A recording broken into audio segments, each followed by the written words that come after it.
ওকে, আজকে আমরা হাইপারবোলা বা অধিবৃত্ত নিয়ে আলোচনা করব। এর আগের পর্বে আমরা উপবৃত্ত নিয়ে আলোচনা করছি। উপবৃত্তের যে সূত্রগুলো ছিল, অর্থাৎ উপবৃত্তের যে বিভিন্ন উপাদান ছিল, সেই উপাদানগুলো কিভাবে বের করতে হয় সেগুলো নিয়ে আলোচনা করা হয়েছে। উপবৃত্তের জন্য যার আদর্শ আকার যেটা ছিল, চারটা কেস ছিল। আর সেই সমীকরণগুলো কেমন ছিল, যে x square by a square plus y square by b square is equal to 1 ছিল।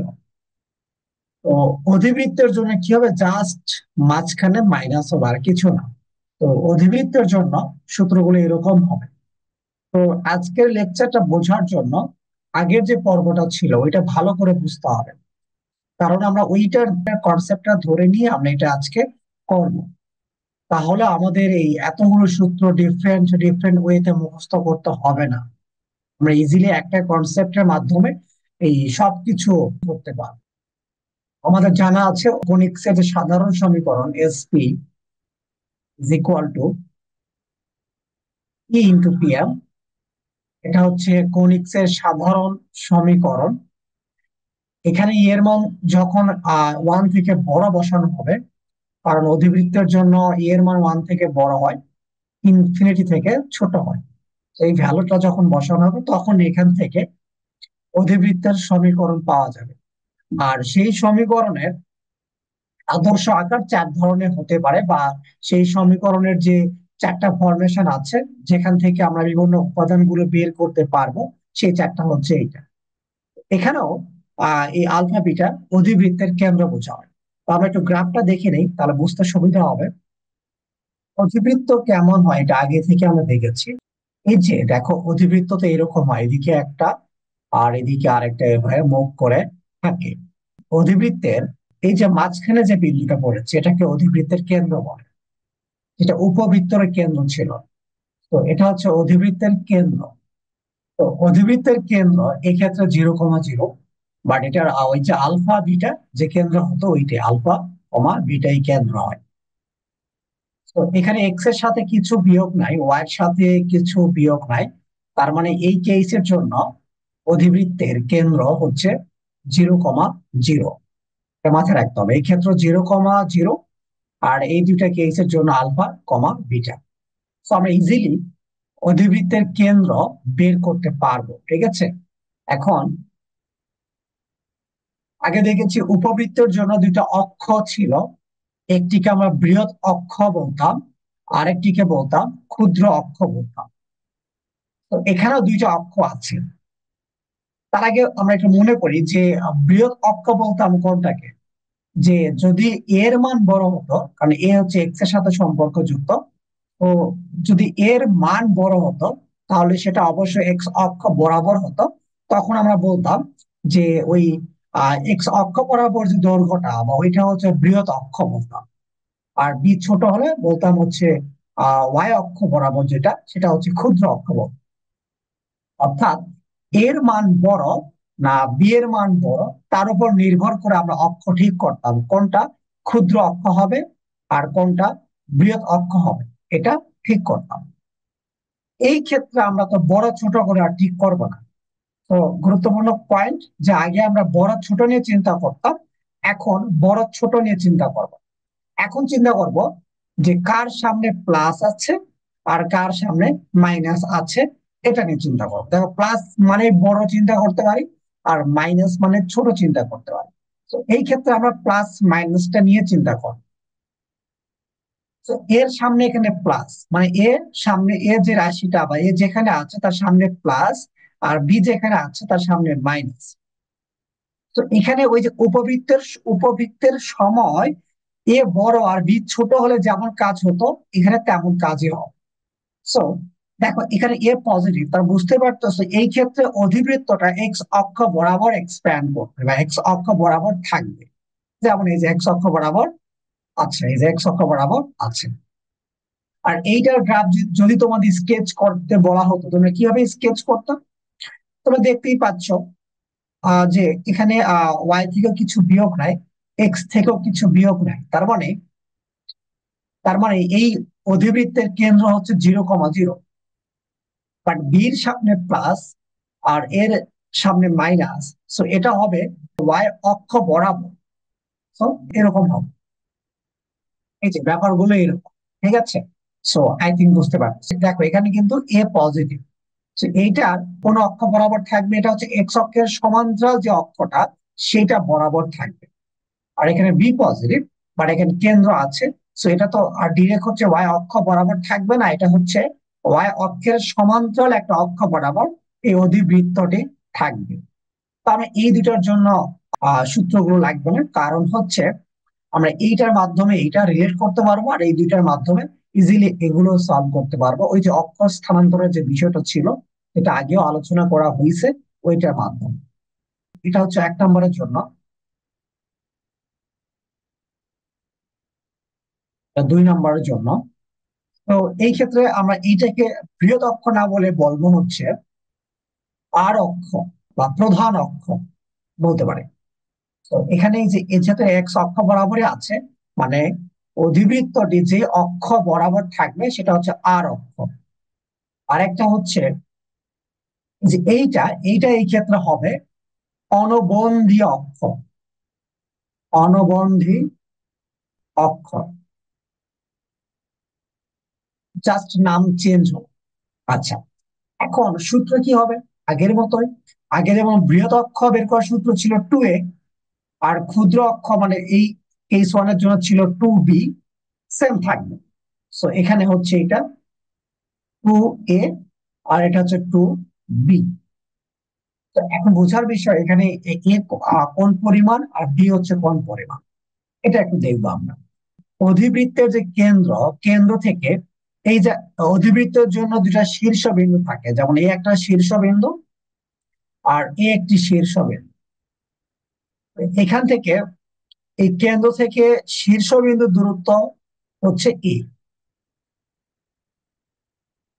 এদিকে এটা হচ্ছে, বাট আমরা যখন স্থানাঙ্কনের চিন্তা করবো তখন মাইনাসে। আর এখান থেকে এই পরিমাণ দূরত্ব হচ্ছে বি, এখান থেকে এই পরিমাণ দূরত্ব বি, বাট নিচের দিকে হলো মাইনাস বি যখন স্থানাঙ্কনের চিন্তা করবো, বুঝতে পারতেছি। তো আমি বুঝলাম যে কোনটা এ কোনটা বি। আচ্ছা, এবার আসো উপকেন্দ্র।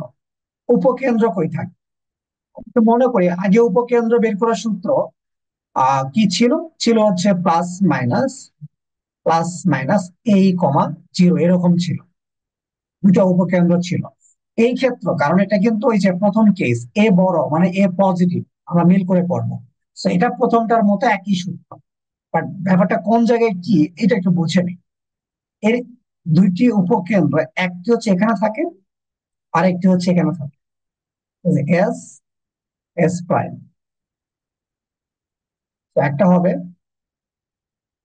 এই কমা জিরো, এটা হবে মাইনাস এই কমা জিরো, এভাবে। আচ্ছা, তো উপকেন্দ্রিক লম্ব, উপকেন্দ্রিক লম্ব হবে এভাবে যাবে। বের করার সূত্র আগেরটার মতন, কোনো পার্থক্য নাই। সো একই সূত্রের মাধ্যমে আমরা এই কাজগুলো করতে পারবো। আচ্ছা, আচ্ছা, এখানে আর একটা কথা ছিল যে আগের ক্ষেত্রে যে উৎকেন্দ্রিকতা ই বের করার সূত্র কি ছিল? ই বের করার সূত্র ছিল ওই ক্ষেত্রে উপবৃত্তের জন্য যে রুট ইজ ইকুয়াল টু √1, একটা মাইনাস ছিল, আর নিচে হতো বড়টা আর উপরে হতো ছোটটা। যদি এই ক্ষেত্রে এ বড়, যদি আমরা উপবৃত্তের ব্যাপারটা চিন্তা করি, তাহলে এ বড় হতো। So, এ বড় মানে নিচে এ স্কোয়ার হতো আর উপরে বি স্কোয়ার হতো, এভাবে চিন্তা করতাম। তো এই ক্ষেত্র বড় না, এই ক্ষেত্রে চিন্তা করব কে পজিটিভ, সেটা হবে অলওয়েজ নিচে। যেমন এর সামনে প্লাস, তো এ ব্যাপারটা নিচে হবে আর বি ব্যাপারটা উপরে হবে। আবার এই ক্ষেত্রে বি এর সামনে প্লাস, সো বি এর ব্যাপারটা হবে নিচে আর এর ব্যাপারটা হবে উপরে। সো ওখানে বড় আর এখানে প্লাস, ওখানে ছোট এখানে মাইনাস। এই, তবে এখানে একটু সূত্রের চেঞ্জ আছে, ওখানে মাইনাস হতো বাট এটার জন্য সূত্র হবে প্লাস হবে, আর কিছুই না, এটাই পার্থক্য। দেখো আমরা কত ইজিলি সূত্রগুলো কানেক্ট করে মুখস্থ করতে পারি। সো এখন যদি বলি যে সমীকরণটা এরকম দেওয়া আছে বা উপবৃত্তটি এভাবে আছে, তখন ই বের করার সূত্র কি হবে? এখানে ইজ ইকুয়াল টু হবে, সূত্রের প্যাটার্নটা সেম থাকবে, 1 প্লাস হবে জানি, কারণ এই ক্ষেত্রে প্লাস হয় সবসময়। আর এখানে এবার কিন্তু বি এর সামনে পজিটিভ, সো উপরে হবে এ স্কোয়ার, নিচে হবে বি স্কোয়ার। দেখো আমরা কত ইজিলি সূত্রগুলো মুখস্থ করতে পারি। সো আমরা এখান থেকে এই ব্যাপারটা বুঝতে পারলাম। এখন হচ্ছে তার মানে এখান থেকে বলা যায় যে এখান থেকে এই পরিমাণ, এখান থেকে এই পরিমাণ হচ্ছে এই দৈর্ঘ্য হচ্ছে এই, বাট যখন স্থানাঙ্ক নিব, যেহেতু এদিকে এক্স অক্ষের বাম দিকে মাইনাস হবে, এখান থেকে এই পরিমাণ দৈর্ঘ্য হচ্ছে এই এই গ্রাফ গ্রাফ থেকে বুঝতে হবে যে কত পরিমাণ দৈর্ঘ্য কোনটা, তাহলে আরো ম্যাথ ইজিলি সলভ করা যাবে। তো আবারও বলতেছি, আর এক্স অক্ষ বরাবর অলওয়েজ এর কাজ আগের মতো, আর ওয়াই অক্ষ বরাবর অলওয়েজ বি এর কাজ। সো এখান থেকে শীর্ষবিন্দু দূরত্বে, এখান থেকে এই উপকেন্দ্রের দূরত্ব হচ্ছে এ ই, মাথায় রাখবে। এখন তোমরা হয়তো মনে প্রশ্ন আসতেছে যে এখানে যে এখানে নিয়ামক রেখা বা দিকাক্ষ রেখা কোথায়। এই নিয়ামক রেখা বা দিকাক্ষ রেখাটা আমরা দিব এই বরাবর, এই যে এই দিকে থাকবে একটা দিকাক্ষ রেখা বা নিয়ামক রেখা, আর এ পাশে আরেকটা হবে। সো এ একটা দিকাক্ষ বা নিয়ামক রেখা। আচ্ছা, একটু মনে করি যে উপবৃত্তের জন্য দিকাক্ষ রেখার সূত্র কেমন ছিল, দিকাক্ষ রেখার সমীকরণ সমীকরণ বের করার সূত্র কি ছিল। যখন এ বড় বি ছোট, আবার এই কেসের জন্য এ পজিটিভ বি নেগেটিভ এবং কেন্দ্র হচ্ছে 0,0 কি ছিল, তখন দ্বিকাক্ষ রেখার সমীকরণ ছিল এক্স ইজ ইকুয়াল টু ছিল plus minus a by e ছিল, যখন এ বড়। তো এই ক্ষেত্রে আমরা এ বড় মানে এই যে এই সমীকরণকে নিচ্ছি, x square by a square minus y square by b square is equal to, এইটা চিন্তা করতেছে। সো বাট এবার বোঝার বিষয় যে এই অধিবৃত্তের কেন্দ্র থেকে এইটুকু দূরত্ব হচ্ছে এ বাই ই, যেখান থেকে এই দূরত্ব হচ্ছে এ বাই ই, এদিকে হচ্ছে এই দূরত্ব হচ্ছে এ বাই ই। আর যেহেতু এটা ওয়াই অক্ষের সমান্তরাল, সেই জন্য এক্স ইজ ইকুয়াল টু, তোমরা তো জানো x is equal to a by e হচ্ছে, আর এদিকে মাইনাস হওয়ার জন্য x is equal to minus a by e হচ্ছে। আর যখন এদিকে চিন্তা করব তখন তো দ্বিকাক্ষ রেখা এ বরাবর হবে, আর এখানে একটা হবে কিছুই না। যখন এভাবে থাকবে তখন হচ্ছে এই যে এই কেন্দ্র থেকে, অধিবৃত্তের কেন্দ্র থেকে এই দূরত্ব হবে বি বাই, অধিবৃত্তের কেন্দ্র থেকে এই দূরত্ব হবে বি বাই, বাট নিচের দিকে হবে মাইনাস বি বাই হবে, অর্থাৎ তখন বি নিয়ে কাজ হবে। আর এই দুটো পারলে আমরা এগুলো ইজিলি কি করতে পারবো, অক্ষ স্থানান্তরের যে কনসেপ্টটা আছে, অর্থাৎ এটাকে এক্স ধরে এটাকে ওয়াই ধরে নিয়ে আমরা এই কাজগুলি করতে পারবো। সো দেখো সূত্রে কিন্তু আগের মতো কোনো চেঞ্জ হচ্ছে না, বাট ব্যাপারটা একটু ভিন্ন চিত্রের জন্য ভিন্ন জায়গাতে আছে, বাট আগের মতো সূত্রগুলো একই রকম থাকতেছে। আচ্ছা, এখানে একটা কথা, সেটা হচ্ছে বলতে পারো যে এইবার এ বাই ই ছোট, মানে এ কে ই দ্বারা ভাগ করা ছোট হচ্ছে, কারণ কি, কারণ হচ্ছে এইবার ই এর মান ওয়ান থেকে বড় একটা পূর্ণ সংখ্যা, আর একটি পূর্ণ সংখ্যা বা ওয়ান থেকে বড় সংখ্যা দ্বারা কোন একটি সংখ্যাকে ভাগ করলে তার মান ছোট হয়ে যায়।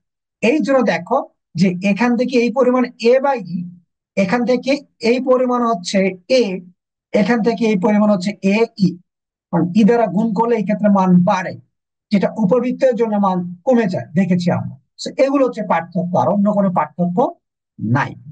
তো মোটামুটি দেখতে পেলাম যে উপবৃত্তের যে কনসেপ্টটা বা সূত্রগুলো ছিল, এখানে অধিবৃত্তের জন্য একই সূত্র, কিছু নাম চেঞ্জ আছে, সে চেঞ্জ কিসের নাম, যেমন বৃহৎ অক্ষের ক্ষুদ্র অক্ষের নাম এখানে চেঞ্জ হয়, আমরা আর অক্ষ আর অনুবন্ধী অক্ষ বা প্রধান অক্ষ আহ এই ব্যাপারগুলো বলতেছে।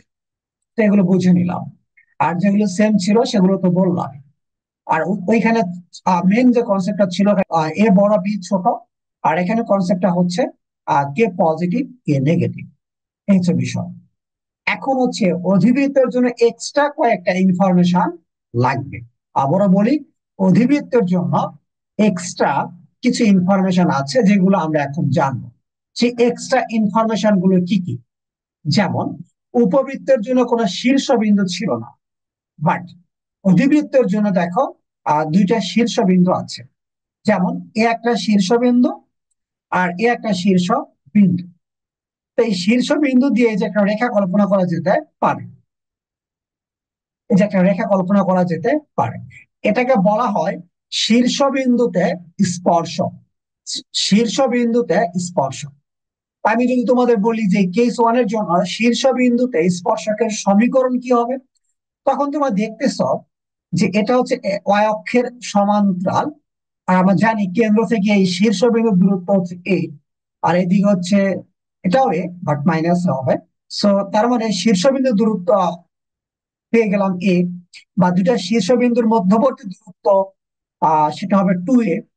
এবং শীর্ষবিন্দুর সমীকরণ হবে, একটা হবে x is equal to a, কারণ এই পরিমাণ হচ্ছে এ। আরেকটা হবে এক্স ইজ ইকুয়াল টু, যেহেতু এক্স অক্ষের বাম দিকে minus a, so x is equal to minus a. একবারে বললে x is equal to plus minus a. দেখো ইজিলি বের করা গেল। আরেকটা জিনিস এখানে এক্সট্রা আছে, সেটা হচ্ছে দেখো আমরা এ একটা রেখা দেখতে পাচ্ছি আর এ একটা রেখা দেখতে পাচ্ছি। মনে হচ্ছে এই রেখাটা আর এই উপর এই রেখা আর অধিবৃত্ত মনে হচ্ছে যে এখানে আহ আমরা যদি বাড়াইতে থাকি, অসীম পর্যন্ত বাড়াইতে থাকি, অসীমে গিয়ে মনে পরস্পরের এরা কি করবে, ছেদ করবে। ব্যাপারটা তাই মনে হচ্ছে। আর ঠিক তেমন এ পাশেও, ঠিক তেমন এ পাশেও, ঠিক তেমন এ পাশেও। যদিও আমি হাত দিয়ে অঙ্কন করার জন্য একটু অন্যরকম মনে হচ্ছে, বাট প্রপারলি এটাকে স্কেচ করলে দেখবা যে মনে হবে যে অধিবৃত্ত আর এই রেখাটা যদি আমরা অসীম পর্যন্ত বাড়াইতে থাকি, তাহলে এই দুটা পরস্পরকে ছেদ করবে। বাট এই রেখাটা আমরা অসীম পর্যন্ত, বাট এই রেখাটা আমরা অসীম পর্যন্ত নেই না। এই রেখা গুলোকে বলা হয় অসীম তট রেখা বা অসীম তট, আর ইংলিশে বলা হয় আসিমটট রেখা, আসিমটট লাইন বা আসিমটট। তো এই অসীম তটের সমীকরণ আমাদের বের করতে হবে। সেটা কিভাবে করতে পারি, দেখো এই দুটো হচ্ছে সরল রেখা এবং মূল বিন্দুগামী।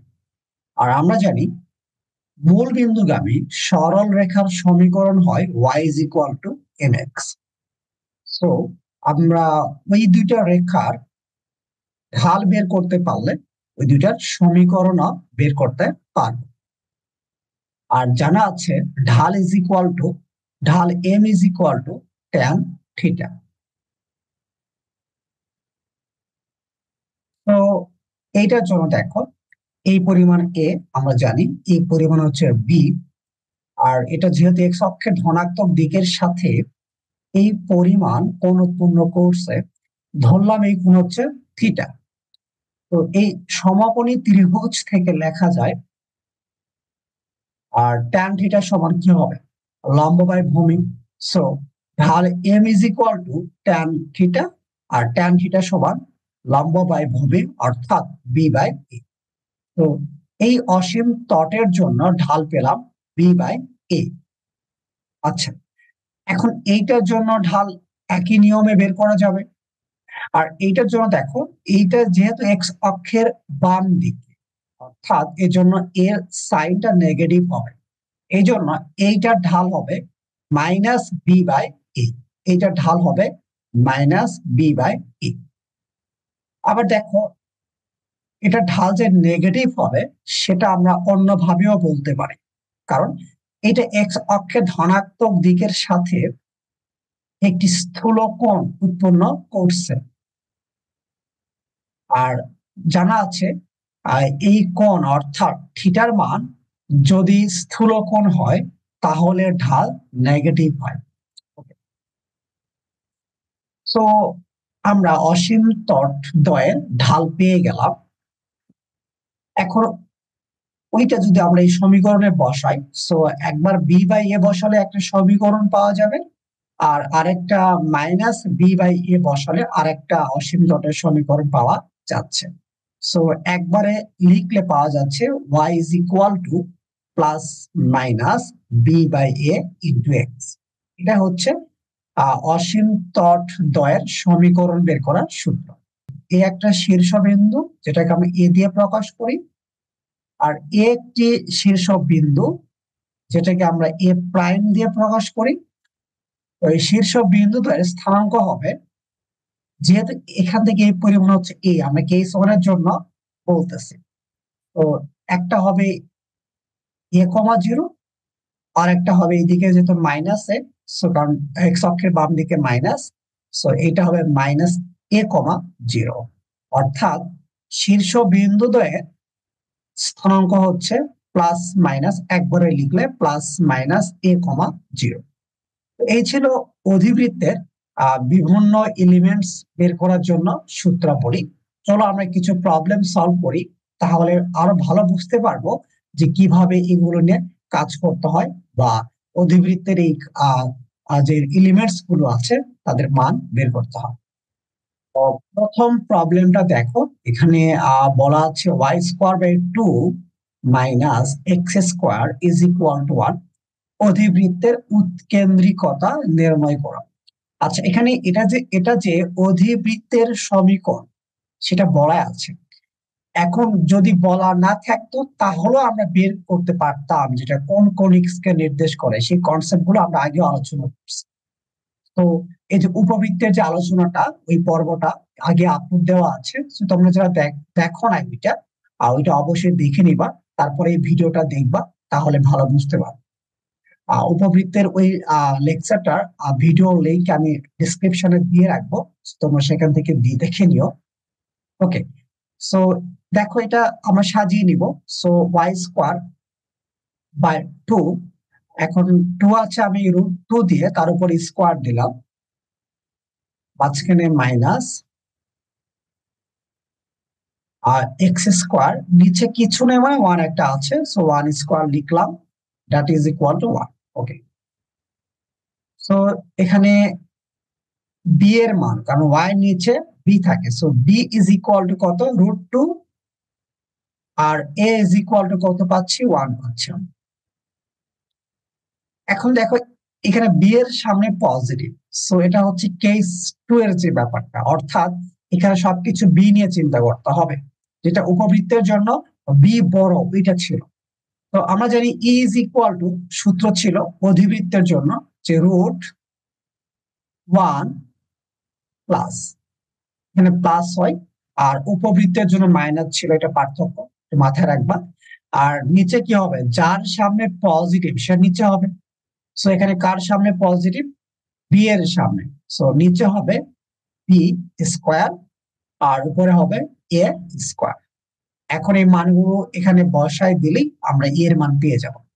ঠিক আছে, সো এই যে এটা এটা একই একই সূত্র, কারণ এখানে b² দ্বারা লব বিভাজন করলে এটা পাওয়া যাবে, সো অ্যান্সারটা পেয়ে যাচ্ছে। এভাবে আমরা এই প্রবলেম গুলো সলভ করতে পারি। এর পরেরটা দেখো। আচ্ছা, এখানে এইটা আহ আদর্শ আকার করে দেওয়া নাই, সো এটাকে আমাদের আগে আদর্শ আকার করে নিতে হবে। তো x² আছে, y² আছে, আর এক্স যুক্ত রাশি আছে, তার মানে বুঝতেই পারতেছি যে এখানে এক্স নিয়ে একটা হোল স্কোয়ার সূত্র পড়বে, আর ওয়াই নিয়ে কোনো সূত্র পড়বে না, অর্থাৎ আলফার মান থাকবে, বিটার মান থাকবে না। তো কিভাবে করব, আমরা এই যে তুললাম, এখন আর সূত্র অ্যাপ্লাই করার জন্য এক্স যে ব্যাপারগুলো সেগুলোকে একত্র করো, x² - 2x এ পর্যন্ত এখানে দেওয়াই ছিল। এখন দেখো আমরা যদি সূত্র অ্যাপ্লাই করতে চাই, তাহলে সূত্র হচ্ছে x², এখানে -2 × x। আচ্ছা, আমরা এই 2x কে চেঞ্জ করব, কারণ x যে পর্যন্ত আছে সে পর্যন্ত আমরা চেঞ্জ করব। সো তার মানে এখানে কিছু নাই, মানে কিছু নাই মানে একটা 1 গুণ আছে আমরা বলতে পারি, অর্থাৎ এখানে 1 কে বি ধরে আমরা a - b হোল স্কয়ার সূত্রে অ্যাপ্লাই করতে পারতেছি। তো এখানে একটা 1 দিলাম। ওকে, সো এর জন্য এখানে +1 দিলাম, বাট এটা বেশি লেখার জন্য আমরা এই যে এই পাশে 8 ছিল, তো এই পাশে 1 বেশি লিখছি, এই জন্য এই পাশে 1 যোগ করে 9 হয়ে গেল, অর্থাৎ সমতা হয়ে গেল। আর -3y² যেমন আছে তেমনই রেখে দিলাম। ওকে, সো এ পর্যন্ত সূত্র পড়লো x - 1 হোল স্কয়ার, আর এখানে -3y² = 9। সো আমরা এটাকে এভাবে রাখলাম। এখন এই পাশে 1 করতে হবে, এর জন্য উভয় পাশে 9 দ্বারা ভাগ করব। সো ভাগ করলে এখানে x-1 হোল স্কয়ার বাই 9, আর এখানে -3y² বাই 9 হচ্ছে ইজ ইকুয়াল টু 1 হচ্ছে।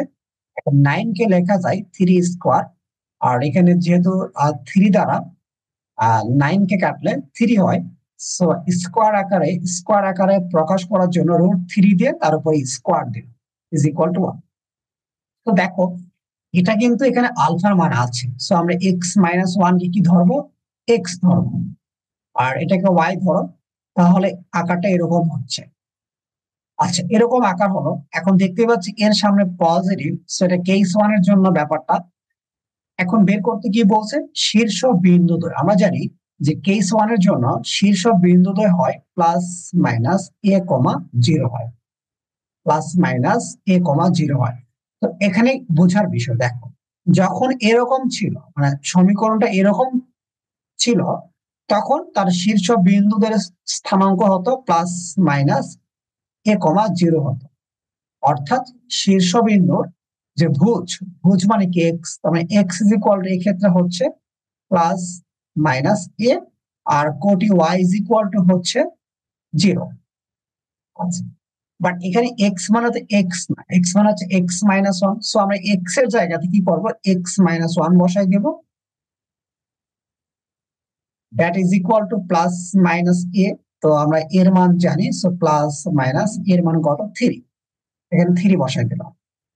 তো প্লাস নিলে এক্স এর ভ্যালু হচ্ছে 4, আর মাইনাস নিলে এক্স এর ভ্যালু হচ্ছে -2। ওকে, আর এখানে ওয়াই মানে তো ওয়াই, সো আমরা এখানে ওয়াই বসালে ওয়াই ইজ ইকুয়াল টু 0 পাচ্ছি। তার মানে দেখো পেয়ে গেলাম যে এই অধিবৃত্তের জন্য, বা যে সমীকরণটা দেওয়া আছে সেই অধিবৃত্তের জন্য শীর্ষ বিন্দু দ্বয়ের স্থানাঙ্ক হচ্ছে, একটা হচ্ছে 4,0, আর একটা হচ্ছে -2,0। সো যদি x-আলফা অ্যান্ড y-বিটা এরকম আকার আসে, তাহলে আমরা অক্ষ স্থানান্তরের যে কনসেপ্টটা আছে, অর্থাৎ ওই ব্যাপারটাকে এক্স ধরবো, এটাকে ওয়াই ধরবো, ধরে আমরা যে x² আর y² যে সূত্রগুলো আছে এগুলোর সাপেক্ষে আমরা ওইটার কাজ করতে পারবো। কাজ করার সময় এক্স এর জায়গাতে যেটা ছিল, যেটা যার পরিবর্তে ধরে নিয়েছি সেটা বসাবো, আর ওয়াই এর জায়গাতে আমরা যার পরিবর্তে ওয়াইটা ক্যাপিটাল ওয়াই ধরে নিব সেটা বসাবো, এভাবে। তো এইটা দেখো, x² যুক্ত y² আছে, এক্স যুক্ত পদ আছে, ওয়াই যুক্ত পদ আছে। সো এইটাকে আমরা জানি এখানে আলফার মানও থাকবে, ওয়াই এর বিটার মানও থাকবে, অর্থাৎ এখানে এক্স নিয়ে একটা হোল স্কয়ার সূত্র পড়বে, আর ওয়াই নিয়ে একটি হোল স্কয়ার সূত্র পড়বে। তো আমি তুললাম, তুলে এইভাবে রাখলাম। এখন দেখো যে এখানে আমরা জানি যে x² সূত্রে অ্যাপ্লাই করার জন্য x² সহগ 1 করতে হবে। তো আমরা এখানে এই যে সূত্রে অ্যাপ্লাই করে দিলাম, এখানে ওয়াই নিয়ে একটা সূত্র, হোল স্কয়ার সূত্র তৈরি করলাম। আচ্ছা, এই সূত্রগুলো কিভাবে করতে হয় এটা নিয়ে আমরা উপবৃত্তের পর্বে আলোচনা করেছি, তোমরা ওখান থেকে এটা দেখে নিও। তাহলে তোমরা এই ধরনের প্রবলেম থাকলে সেটাকে সূত্র আকারে কনভার্ট করতে পারো। এইটা করার পরে আমরা এই পাশে 1 করার জন্য উভয় পাশে 144 দ্বারা ভাগ করব। এটা দ্বারা ভাগ করলে এই পাশে 1 হবে, আর এটা নিচে 144 হতো। 9 দিয়ে সেটাকে কাটলে আমরা পাচ্ছি 16 পাচ্ছি, আর 16 দিয়ে এটা কাটলে পাবো হচ্ছে 9 পাবো। সো এখান থেকে আমরা এই ফরমেশনে আসতে হবে। আর এইটা তো আমরা উপবৃত্তের ওই ভিডিওটা দেখলে বুঝতে পারবা এ পর্যন্ত কিভাবে আসতে হয়। তো এখান থেকে আমরা এর কত, এ হচ্ছে যেহেতু নিচে 16 আছে, তার মানে এটাকে আমরা 4² আকারে প্রকাশ করতে পারি, অর্থাৎ এখানে এ হচ্ছে 4, আর বি হচ্ছে 9 কে আমরা 3² আকারে প্রকাশ করতে পারি। তো বি এর মান হচ্ছে 3। আর দেখতে পাচ্ছি এটাকে আমরা এক্স ধরবো, এটাকে ওয়াই ধরবো। সো এক্স এবং ওয়াই ধরলে সমীকরণটা এরকম দাঁড়াচ্ছে, x² বাই 4² মানে a² -y² by b² is equal to 1, এরকম আকার আসতেছে। সো এটা হচ্ছে কেস 1 এর যে আকারটা ছিল সেটা। যেখানে আমরা এর মান বি এর মান জানি। ওকে, এখন হচ্ছে কি বের করতে বলছে, বলছে যে বক্ররেখাটির প্রকৃতি কি। তো দেখো এখানে এইটা কোন কনিক্স কে নির্দেশ করে সেটা কিন্তু উল্লেখ নেই, অর্থাৎ ওইটাই বের করতে বলছে যে বক্ররেখাটি প্রকৃতি নির্ণয় করতে বলছে, অর্থাৎ এটা কোন কনিক্স কে নির্দেশ করে সেটা তোমাদের বলতে হবে। তো আমরা এইটা এই সমীকরণ থেকে শর্টকাটে বের করতে পারতাম যে ওই যে এ বি এর গুণফল আর এইচ এর বর্গ, শর্টকাটটা ছিল, আমরা আগে আলোচনা করছি। তবে তোমরা এই রিটেন প্রশ্নের জন্য তোমরা কি করবে, এটাকে এরকম এই যে এই ফরমেশনে নিয়ে আসবে, অর্থাৎ এখানে এক্স যুক্ত রাশি দ্বারা হোল স্কয়ার আকার করবা, ওয়াই যুক্ত রাশিকে হোল স্কয়ার আকার করবা, করে যখন এরকম আসবা, এরকম আকারে আসতে পারবা, তখন দেখবে মাঝখানে মাইনাস আছে, আর দেখতেই পাচ্ছ এটা অধিবৃত্তের সমীকরণের সাথে মিলে যাচ্ছে। তো এই পর্যায়ে এসে তুমি বলতে পারবা যেটা কি বক্ররেখাটি একটি অধিবৃত্ত। ঠিক আছে, সো এরকম আকারে সাজিয়ে নিয়ে তোমরা বলবা যে এটা প্রকৃতিটা কি, অর্থাৎ এটা কোন কোনিক্স। এরপরে বের করতে বলছে কেন্দ্র বের করতে বলছে। তো আমরা জানি এরকম আকার থাকলে অধিবৃত্তের কেন্দ্র হয় 0,0, অর্থাৎ অধিবৃত্তের ভুজ, ভুজ মানে কি এক্স, এক্স এর মান 0 হয় আর ওয়াই এর মান 0 হয়। সো এখান থেকে লেখা যাবে যে এক্স ইজ ইকুয়াল টু কি হবে, অধিবৃত্তের কেন্দ্র হবে 0 এই ক্ষেত্রে, আর ওয়াই ইজ ইকুয়াল টু কত হবে, 0 হবে। আমরা তো এইটার জন্য না, আমরা তো এইটার জন্য, অর্থাৎ এই অধিবৃত্তের কেন্দ্র বের করতে চাই। তো এই অধিবৃত্তের কেন্দ্র কিভাবে পাবো, এই যে এক্স এর জায়গাতে x+4 ছিল, সো আমরা এক্স এর জায়গাতে বসাবো কত, x +4 is equal two 0। So x is equal two পেয়ে যাচ্ছি -4। আবার ওয়াই এর জায়গাতে বসাবো y+1, so y+1 is equal two 0, y is equal two পেয়ে যাচ্ছি -1। অর্থাৎ এই অধিবৃত্তের কেন্দ্র হচ্ছে, যে সমীকরণটা দেওয়া আছে সেই অধিবৃত্তের কেন্দ্র হচ্ছে -4, -1। দেখো আমরা এই আকারে থাকলেও আমরা কেস 1 বা কেস 2, অর্থাৎ যে বেস, যে আকারটা নিয়ে আমরা আলোচনা করলাম, শুধুমাত্র ওই আকারের সূত্রের মাধ্যমে অক্ষ স্থানান্তরের যে কনসেপ্টটা আছে সেটার মাধ্যমে আমরা অন্য আকারের জন্য যা বের করতে বলবে সেটা বের করতে পারবো। আবার দেখো আমরা এটা এই কেন্দ্র বের করার জন্য এত কিছু করার প্রয়োজন হতো না, কারণ জানি কেন্দ্র হয় alpha comma beta. So alpha হচ্ছে এক্স মাইনাস আলফা থাকবে। সো এখানে যেহেতু x+4 আছে, তার মানে আলফার মান হচ্ছে -4, কারণ এক্স মাইনাস আলফা। সো এখানে আলফার মান হচ্ছে -4 আর ওয়াই মাইনাস বিটা, তার মানে এখানে বিটার মান হচ্ছে -1। এভাবে আমরা একবারে বলতে পারতাম যে এটার কেন্দ্র হচ্ছে -4, -1। ওকে, আর কি বের করতে বলছে, সেটা হচ্ছে উপকেন্দ্র দ্বয়ের স্থানাঙ্ক বের করতে বলছে। আমরা জানি যখন সমীকরণের আকারটা এরকম হয়, আর তখন উপকেন্দ্র দ্বয়ের স্থানাঙ্ক হয় +-a(e), 0 এরকম হয়। আচ্ছা, অর্থাৎ উপকেন্দ্রদ্বয়ের যে ভুজ আছে, এই ভুজ হয়, অর্থাৎ এক্স এর মান হয়, ভুজের মান হয় +-a(e). এখন আমরা এই অধিবৃত্তের জন্য তার উপকেন্দ্রদ্বয়ের স্থানাঙ্ক বের করতে চাই। তো আমরা কি করব, এর মান তো আমার জানা আছে, আর এর মান বের করে নিতে পারবো। সো আর এক্স এর জায়গাতে কত বসাবো, x+4 যেটা ধরে নিয়েছি আমরা। So x+4 is equal to কত হবে, is equal to plus minus a ই হবে। এখন আমরা এখানে এর মান আর এর মান বসিয়ে একবার প্লাস নিলে উপকেন্দ্রে একটি উপকেন্দ্রে ভুজ পেয়ে যাব, একবার মাইনাস নিলে আরেকটি উপকেন্দ্রের ভুজ পেয়ে যাব। আবার এখানে কোটি উপকেন্দ্রের কোটি কত, y ইজ ইকুয়াল টু 0 এই কেসের জন্য, এই আকারের জন্য। বাট এখানে y তো না, y এর পরিবর্তে কি ছিল, y+1। সো আমরা y এর জায়গাতে বসাবো কত, y+1 ইজ ইকুয়াল টু 0। আমরা পেয়ে যাচ্ছি ওয়াই ইজ ইকুয়াল টু কত, -1, অর্থাৎ উপকেন্দ্রদ্বয়ের কোটি হচ্ছে -1। এইভাবে আমরা এই প্রবলেম গুলো সলভ করতে পারি। আবার বলছে নিয়ামক দ্বয়ের সমীকরণ। আমরা জানি এরকম কেসের জন্য নিয়ামক দ্বয়ের সমীকরণ ছিল x is equal to plus minus a by e ছিল। তো আমরা এখানে এক্স এর জায়গাতে বসাবো, কারণ এখানে ক্যাপিটাল এক্স ধরে নিয়েছি আমরা, capital x is equal to plus minus a by. এখন এর মান জানা আছে, এর মান জানা আছে, আর এক্স এর জায়গাতে বসাবো কত, এক্স প্লাস 4। তাহলে আমরা এই অধিবৃত্তের জন্য তার নিয়ামক রেখা, যে দুইটা নিয়ামক রেখা আছে তাদের সমীকরণ পেয়ে যাব। এবং এখানে নাভিলম্বের দৈর্ঘ্য নির্ণয় করতে বলছে। আর নাভিলম্ব মানে হচ্ছে উপকেন্দ্রিক লম্ব, অর্থাৎ উপকেন্দ্রিক লম্বের দৈর্ঘ্য বের করতে হবে। আর যেহেতু এখানে এর সামনে পজিটিভ, সো এই ক্ষেত্রে উপকেন্দ্রিক লম্বের দৈর্ঘ্য হবে 2b² হবে। সো বি এর মান জানা আছে, এর মান জানা আছে, এই যে দেখো এইটার মাধ্যমে আমরা উপকেন্দ্রিক লম্বের দৈর্ঘ্য বা নাভি লম্বের দৈর্ঘ্য বের করতে পারব।